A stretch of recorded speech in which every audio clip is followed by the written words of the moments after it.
Ayan po guys, ang ating gagawin. Ayan.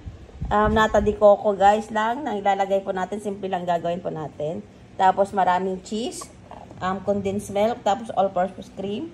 Tapos ito guys is macaroni. Ayan. Ayan na, okay na po yung macaroni natin guys. Niluto na yan.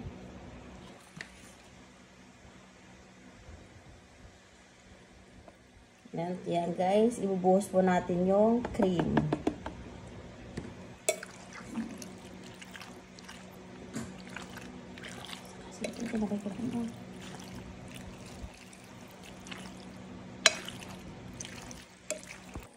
Ayan po guys, naglagay na po tayo. Lalagay din po tayo dyan ng kunting condensed milk. Ayan. Depende na po sa inyo kung gusto nyo mas matamis. Ayan.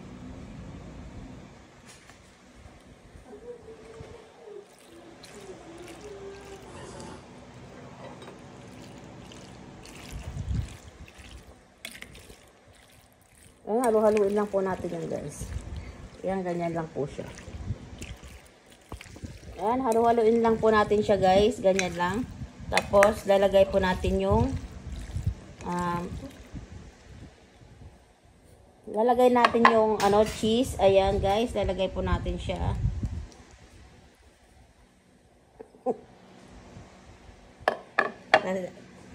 Lalagay na din po natin yung nata. Ayan na po guys, nilagay ko na yung cheese at saka yung guys, yung nata de coco. Ayan. Yan, halu-haluin lang po natin yan guys. Simple lang yung ginawa natin. Ito lang yung nandito sa bahay na Ricardo. Kaya ito lang ang ating gagawin guys. Importante dyan guys is masarap siya.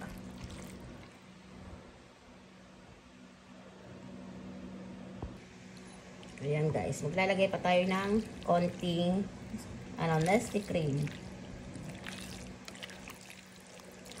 Ayan, tapos halo-haloin po natin siya guys. Ayan, ganyan lang po. Simpleng lang yan guys, merienda. Okay na yan. Delikado natin guys, okay na yan. Importante masarap po siya guys. Halo-haloin po natin siya guys. Tapos dagdagan na natin ng konting cheese. Ayan po guys, ready to serve na po ang ating merienda. Ayan. Thank you guys for watching. Bye!